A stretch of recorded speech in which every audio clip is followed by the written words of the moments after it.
you doing, Herd? You still driving?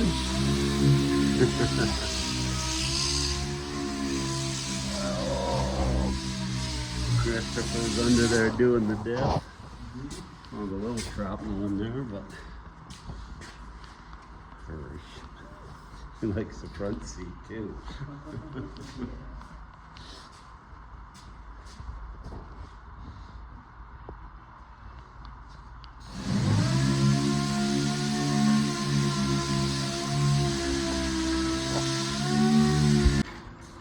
Cooter alert.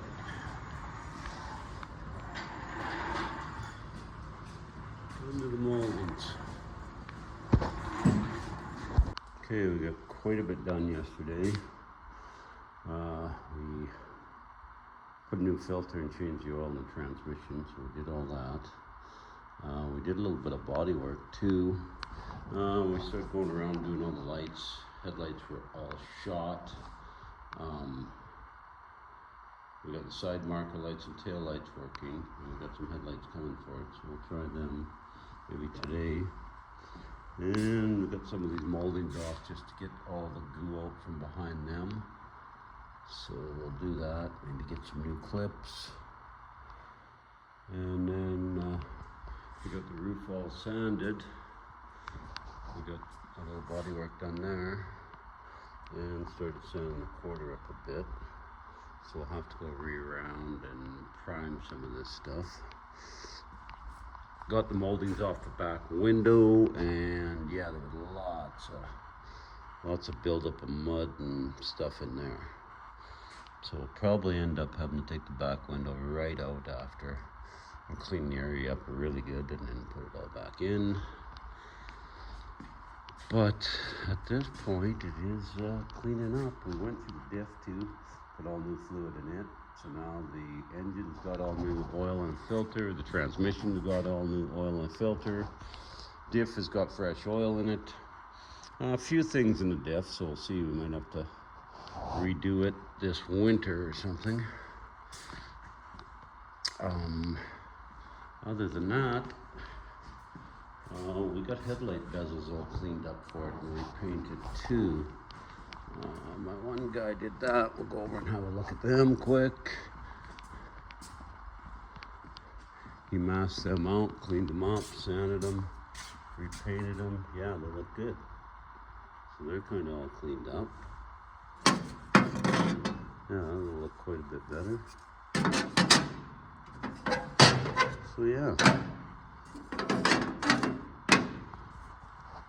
So we'll clean it up, and you'll just see how good we can make it look here in the next little bit. Got to get a trunk lock for it because I drilled that one out, of course. And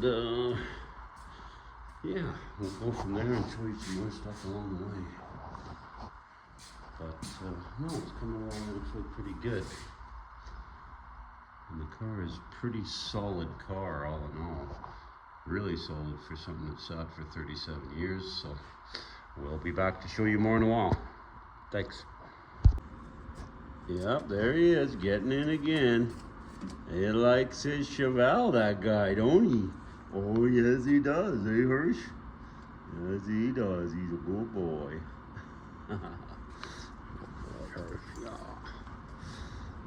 Yeah, he likes sleeping in there, so we might have to keep this one. Pretty boy too. Oh yeah, so pretty. Look at him. You gonna lay down? Huh? Oh, we've been busy on a bunch of this stuff. We've been busy getting the lights working. Chris got this other front signal light working, and that one was a little shaky, and he got it working. And he even got the wipers working, which I didn't think was gonna happen. I don't think our little pump works for the windshield wash, because I think maybe it's had a little incident somewhere in its life. But yeah, the wipers are all working in that, so we might have to see if we can change that little pump out or fix it. Yeah, so it's coming. It's been getting a little bit of work done kind of everywhere. Bunch of scraping underneath, getting some of the grease off the tranny. We've taken off the windshield moldings to get all the stuff out from under there. Probably pop them clips out, clean up that area also. We did a repair here where the filler had cracked with the roof joints a quarter. We got them moldings off, and that was all the cooters that were under there.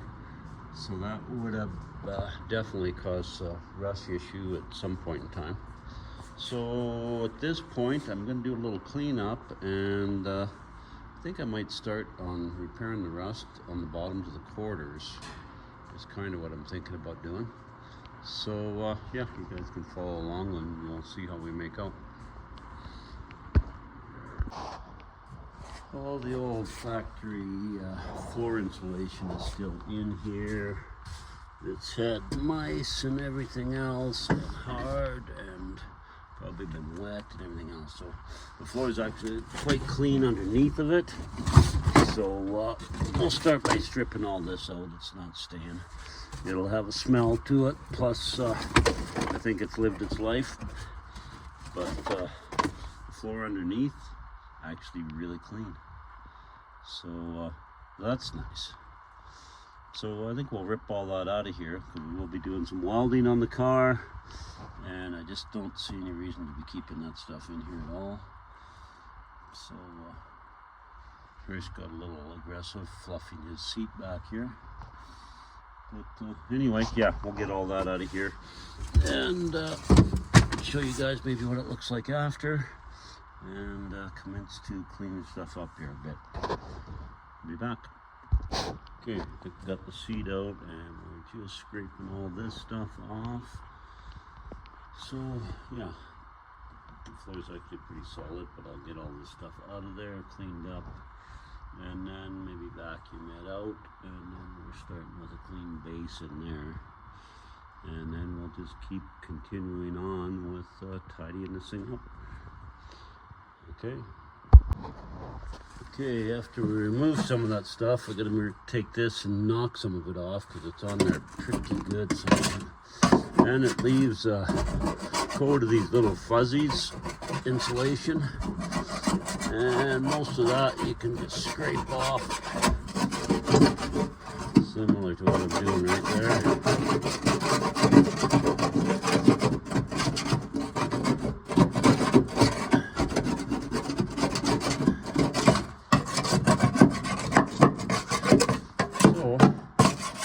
Later on, once I get that all scraped off and cleaned up, I'll vacuum in here, and we'll see what areas we have to isolate, and maybe either coat with some rust remover down in this area, or a little bit of sandblasting.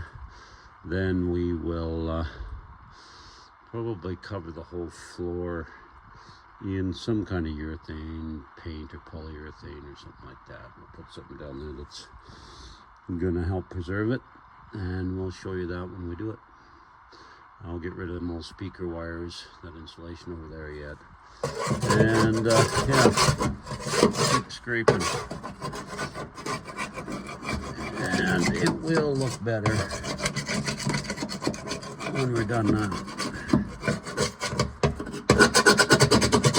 Actually didn't look that great in here with all that stuff. Once you see the top of it, makes it look kind of crappy. Some of it comes off easy, and next stuff a little bit stuck on there pretty good. Okay, gives you an idea what getting rid of that stuff is all about in the rescue of our '69 SS Chevelle. Let's see if we can't make a nice hot rod out of this thing. Okay, we'll be back.